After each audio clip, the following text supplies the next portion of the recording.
প্রিয় দর্শক, বাংলা ভিশনের পর্দায় আপনাদের সবাইকে আমন্ত্রণ জানাচ্ছি আমি নুধা সাওম। বাংলাদেশের ইতিহাস, ঐতিহ্য এবং আমাদের আশেপাশে ঘটে যাওয়া বিভিন্ন সামাজিক, সাংস্কৃতিক ও বিনোদন জগতের সর্বশেষ খবর নিয়ে হাজির হয়ে গেলাম বাংলা ভিশনের সাপ্তাহিক আয়োজন বিচিত্রায়। চলুন তবে দেরি না করে জেনে নেই আজকের পর্বে কি কি খবর রয়েছে আপনাদের জন্য। কুরআনের হাফেজদের জন্য সুখবর নিয়ে ইসলামী রিয়েলিটি শো পবিত্র কুরআনের আলোর 18তম আয়োজনের শুভ উদ্বোধন ঘোষণা করা হয়। আল্লাহু খালিকু কুল্লি শাই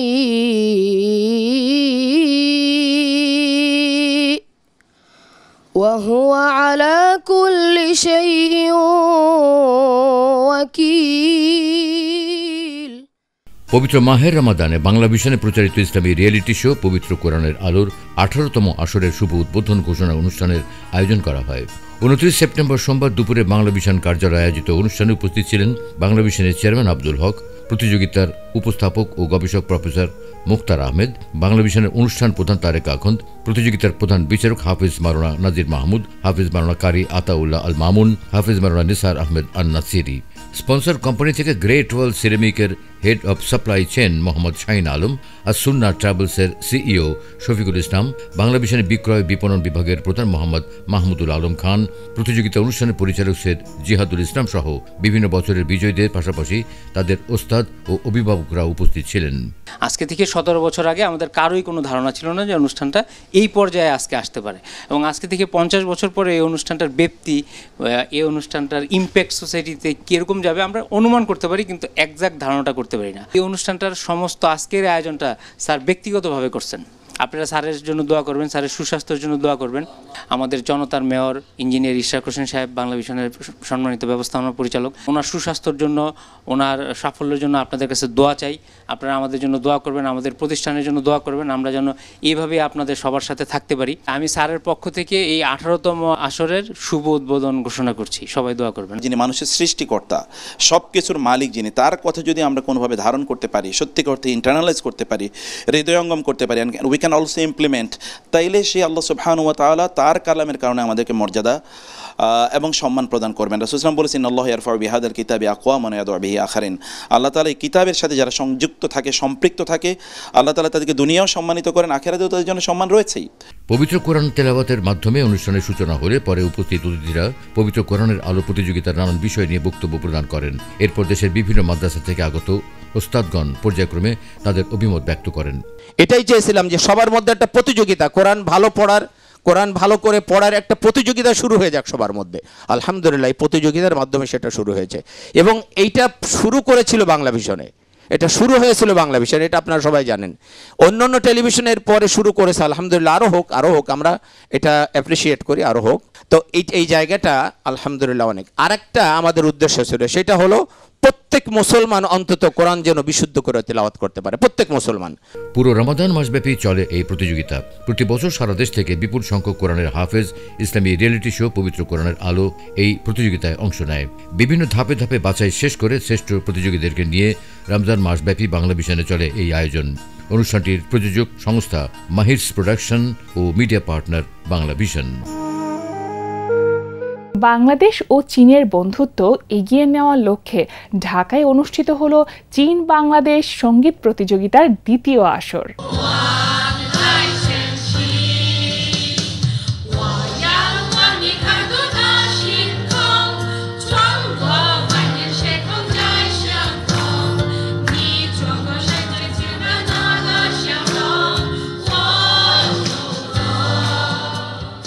ছাব্বিশ সেপ্টেম্বর শুক্রবার বিকেলে বিসিএস প্রশাসন একাডেমি অডিটোরিয়ামে অনুষ্ঠিত হল চীন বাংলাদেশ সঙ্গীত প্রতিযোগিতার বর্ণাঢ্য দ্বিতীয় আসর। চীনা নাগরিকদের কণ্ঠে বাংলা ও অচীনাদের কণ্ঠে চীনা গানের এই ব্যতিক্রমী আয়োজনের মূল লক্ষ্য হল উভয় দেশের সাংস্কৃতিক সেতুবন্ধন তৈরি করা।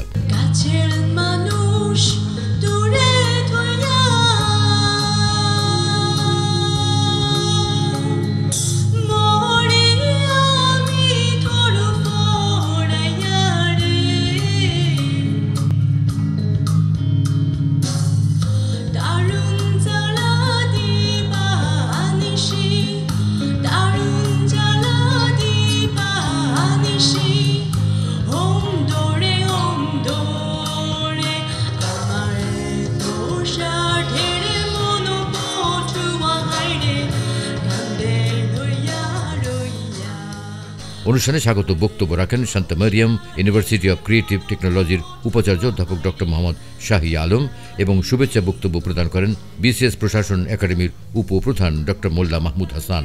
অনুষ্ঠানে উপস্থিত ছিলেন IUBATর উপাচার্য প্রফেসর ডক্টর মোহাম্মদ আব্দুর রব ও সান্তা মারিয়াম বিশ্ববিদ্যালয়ের রেজিস্ট্রার ডক্টর পার মুশিউর রহমান সহ চীনা দূতাবাসের প্রতিনিধিগণ।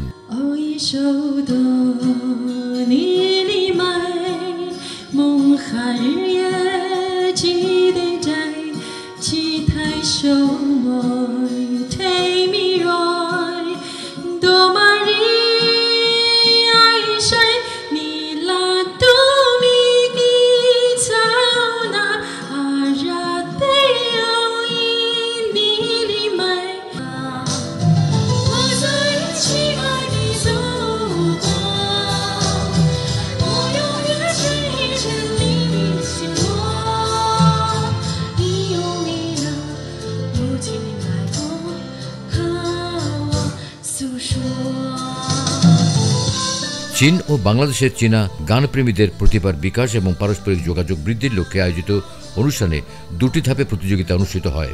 এতে 2 জন স্বর্ণপদক, 2 জন রৌপ্য পদক এবং 4 জন ব্রোঞ্জ পদক জিতে নেন। বাকি প্রতিযোগীরা পান বিশেষ পুরস্কার। অনুষ্ঠান শেষে বিজয়ীদের হাতে পুরস্কার তুলে দেন অতিথিরা।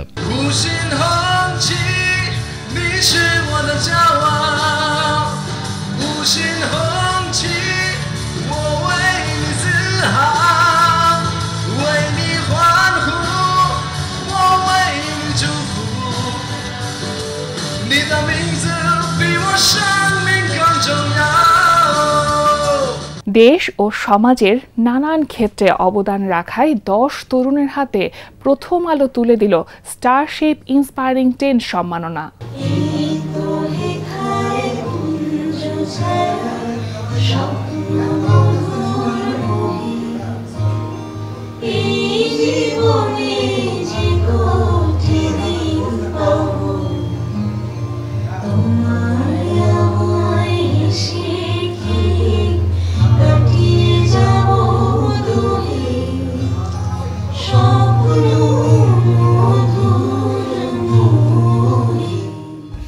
সেপ্টেম্বর শনিবার বিকেলে রাজধানীর একটি 5 তারকা হোটেলে স্টারশিপ ইন্সপায়ারিং 10 সম্মাননা প্রদান অনুষ্ঠানের আয়োজন করা হয়। বর্ণাঢ্য এই অনুষ্ঠানে বিজয়ীদের হাতে একটি গোল্ড মেডেল, 2 লাখ টাকা চেক ও সনদপত্র তুলে দেন বিচারক মণ্ডলী ও অতিথিরা।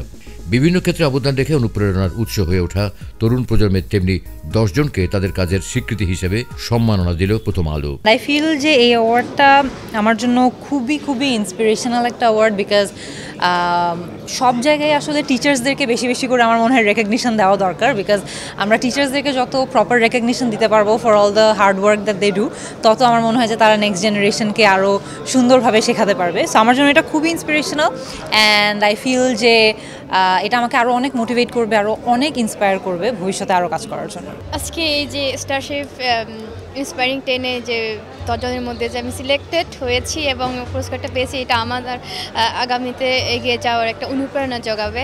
বিজয়ীদের হাতে সম্মাননা পুরস্কার তুলে দেওয়ার ফাঁকে কথা বলেন প্রথম আলোর সম্পাদক মতিউর রহমান, শিক্ষাবিদ অধ্যাপক মোহাম্মদ কায়কোবাদ, সাবেক ক্রিকেটার হাবিবুল বাশার সুমন, ওরাকলের country managing director Rubaba Dowla এবং সাংস্কৃতিক ব্যক্তিত্ব আফজাল হোসেন। অনুষ্ঠানে ফাঁকে সঙ্গীত পরিবেশন করেন শিল্পী শুভেন্দু দাস শুভ ও সঞ্জিদা মাহমুদ নন্দিতা। সবশেষে গ্রুপ ছবি তুলে শেষ হয় অনুষ্ঠান। আমার যাত্রা তো মাত্র শুরু, আমার জীবন মাত্র শুরু করেছি। আমি খুবই ভাগ্যবান এবং আমি খুবই পরিশ্রমী। তো পরিশ্রমটা একটু বেশি করতে হবে। এখানে এসে মনে হলো জীবনে বড় হতে গেলে, আরও ভালো কাজ করতে গেলে আরও ভালো কাজ করতে হবে। বাংলা সিনেমাকে সারা দেশের মানুষের কাছে পৌঁছে দিতে হবে। চেষ্টা করছি প্রতি বছর একটা করে সিনেমা বানানোর, এটাকে আসলে আরও বেটার করার চিন্তা করবো সামনে থেকে ইনশাল্লাহ। লালন মূর্ছনায় বাউল সম্রাজ্ঞী ফরিদা পারভিনকে স্মরণ করল ঢাকা বিশ্ববিদ্যালয়ের সাংস্কৃতিক ইউনিয়ন।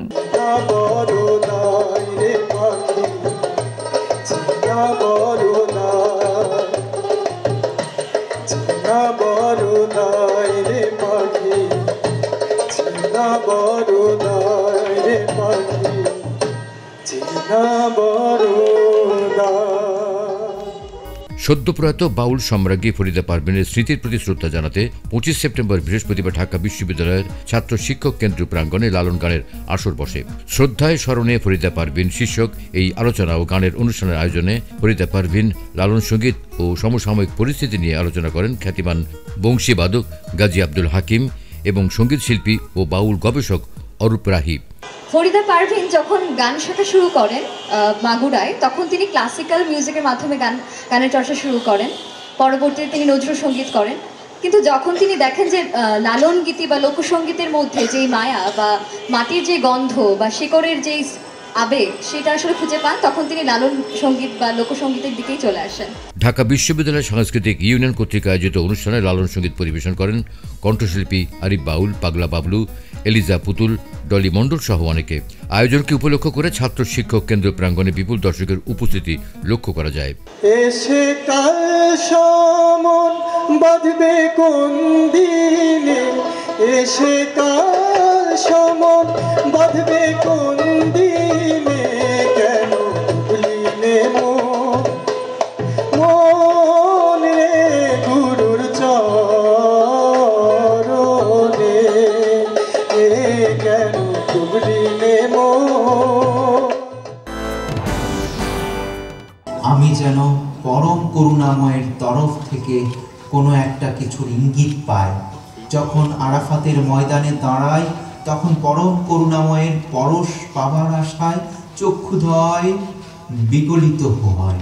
30 সেপ্টেম্বর মঙ্গলবার সন্ধ্যায় বাংলাদেশ শিল্পকলা একাডেমির এক্সপেরিমেন্টাল থিয়েটার হলে মঞ্চস্থ হল বাংলাদেশ পারফরমেন্স আর্ট গ্রুপের theatre performance Jalaluddin Rumi. Theatre পারফরমেন্সটি রচনা করেছেন অপূর্ব কুমার কুণ্ডু এবং নির্মাণ ও উপস্থাপনায় ছিলেন সুজন মাহবুব। আমার তরফ থেকে পরিবেশিত স্বাস্থ্যকর উৎকৃষ্ট খাদ্য, হালুয়া রুটি থেকে তুমি পাবে স্বাস্থ্যের পুষ্টি, আর আল কোরআনের শ্রবণের মধ্য দিয়ে তুমি পাবে আত্মার পুষ্টি। জালালউদ্দিন রুমির অন্তিম প্রাণের শেষ 1 ঘণ্টাকে ফুটিয়ে তোলা হয়েছে পারফরমেন্সের এই কাহিনীতে।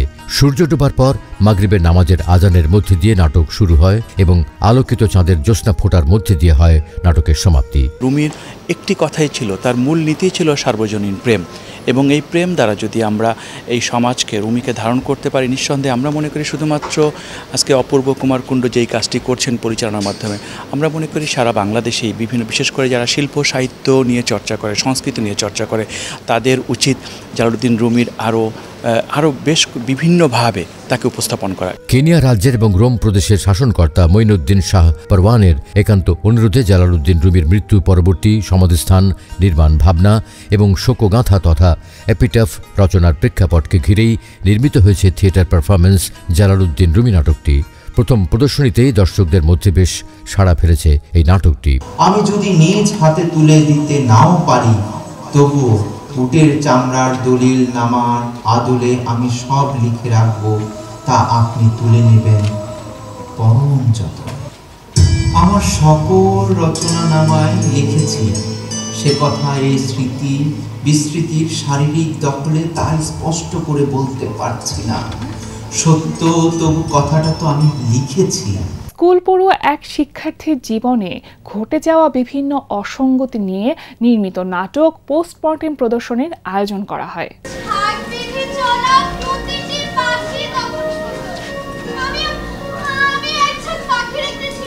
28 সেপ্টেম্বর রবিবার সন্ধ্যায় রাজধানীর ইউনিভার্সিটি অব এশিয়া প্যাসিফিকের মিলনায়তনে মঞ্চস্থ হল নাটক পোস্টমর্টেম। এতে একটি শিক্ষার্থী মেয়ের জীবনকে কেন্দ্র করে আবর্তিত হয়েছে পোস্টমর্টেম নাটকের গল্প, যেখানে বিভিন্ন ঘটনার মাধ্যমে তার আত্মহননের প্রকৃত কারণ উন্মোচিত হয়েছে।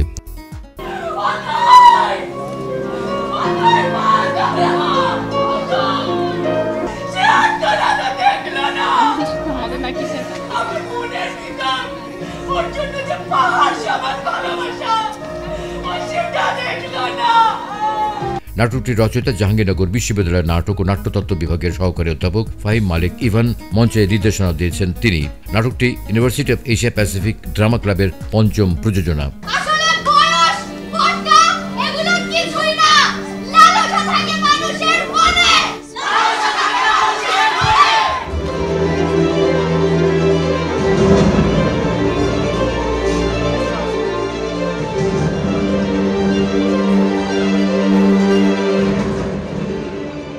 বর্তমান বাস্তবতার পরিপ্রেক্ষিতে নির্মিত নাটকের প্রদর্শনী শেষে নাটক নিয়ে অভিমত ব্যক্ত করেন নাট্যকার মাসুম রেজা, ড্রামা ক্লাবের পরামর্শক মোহাম্মদ আমিনুল ইসলাম ও ASM মহসিন। এশিয়া প্যাসিফিক ইউনিভার্সিটির যে ড্রামা ক্লাব, সেটি একটা বিশাল আমি মনে করি উদ্যোগ। অনেকগুলো ইউনিভার্সিটিতে ড্রামা ক্লাব আছে, কিন্তু আমি মনে করি যে প্রাইভেট হোক আর পাবলিক হোক, ইউনিভার্সিটিগুলোতে এইরকম ড্রামা ক্লাব থাকতে হবে এবং থিয়েটারের চর্চা সেখানে হতে হবে। তাহলে আসলে এখানে যে ছাত্রদের শিক্ষা, যে একাডেমিক শিক্ষা, তার পাশাপাশি কিন্তু তাদের মানস গঠন, তাদের জাতীয় একটা রুচি গঠন, এইগুলোর কাজ অনেক ভালোভাবে হবে থিয়েটারের মাধ্যমে। আমি সেইটুকুই আশা করব। নাটকটির বিভিন্ন চরিত্রে অভিনয় করেছেন ড্রামা ক্লাবের সদস্য লিওন, জুহি, রুসবা, ইশতিয়াক, আদ্রিতা, মেহেদি, প্রিন্স, তান, প্রিয়ন্তী ও সৌম্য। আমরা যা দেখছি যে আমরা আসলে বর্তমান সময়ে কেমন জানি শুটে চলেছে, আমরা যা হতে পারিনি, আমাদের সেই প্রত্যাশার চাপটা আমরা আমাদের বাচ্চাদের উপর চাপিয়ে দিচ্ছি। এমনই একটি মেয়েকে কেন্দ্র করে এই গল্পটি গড়ে উঠেছে। আশা করি যারা দর্শক আছেন তারা নাটকটি উপভোগ করবেন এবং এই নাটক থেকে যে মেসেজটা পাবো সেটা জীবনে ধারণ করবেন। প্রিয় দর্শক, দেখতে দেখতে চলে এলাম আয়োজনে একেবারেই শেষ পর্যায়ে। আপনাদের প্রত্যেকের জন্য অনেক অনেক ভালোবাসা এবং শুভ কামনা জানিয়ে শেষ করছি বাংলা ভিশনের সাপ্তাহিক আয়োজন বিচিত্রা। আগামী সপ্তাহে নিশ্চয়ই আবারও দেখা হবে, সে প্রত্যাশা রেখেই শেষ করছি আজকের আয়োজন। সকলে ভালো থাকুন, সুস্থ থাকুন। আল্লাহ হাফেজ।